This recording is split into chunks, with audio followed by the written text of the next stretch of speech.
Online पद्धतीने fraud करीत अनेकांना गंडा घातल्याच्या तक्रारी विविध पोलिसांकडे प्राप्त होत होत्या.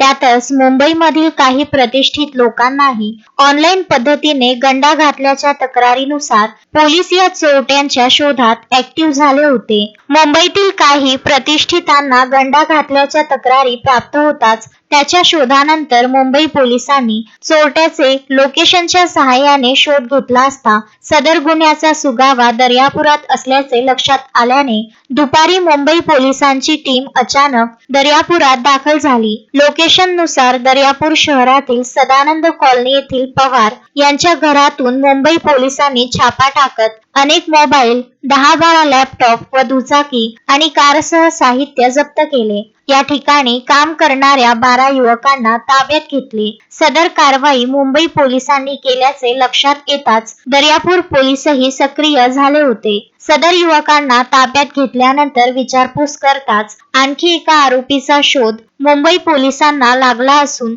त्यालाही ताब्यात घेण्यात आले आहे. मात्र त्यांची नावे देण्यात आली नाहीत. मिळालेल्या माहितीनुसार सदर युवकांनी आपल्या बयानात मुंबई पोलिसांना दिलेल्या माहितीनुसार त्या सर्व युवकांना हा ऑनलाईन फ्रॉड होता हेच माहिती नव्हते. ते एका कंपनीत काम करत असून त्यांच्या सूत्रधाराने त्यांना हे काम करायला लावल्याचे पोलीस तपासात निष्पन्न झाले आहे. मुंबई पोलीस त्या सूत्रधाराचा शोध घेत असून त्याचेही लोकेशन नागपूर स्थित असल्याचे मुंबई पोलिसांना लक्षात आल्यावर मुंबई पोलिसांची एक टीम नागपूरकडे रवाना झाली आहे. चौकशीनंतरच माहिती दिल्या जाईल असे सांगत या संबंधातील माहिती देण्यास पोलिसांनी नकार दिला आहे. मात्र सध्या 13 जण पोलिसांच्या ताब्यात असून दर्यापूर पोलीस आणि मुंबई पोलीस मिळून त्यांची कसून चौकशी करत आहेत. दर्यापूर पोलीस स्टेशन येथे सदर युवकांना स्थानबद्ध करण्यात आले आहे. मुंबई पोलीस मुख्य सूत्रधाराचा शोध घेत असून या टोळीच्या माध्यमातून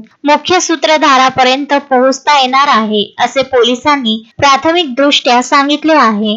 मुंबई पोलीस दर्यापुरात येऊन अशा ऑनलाईन गुन्ह्यावर तपास करते. मात्र दर्यापूर पोलिसांना याची कोणतीही खबर नसते.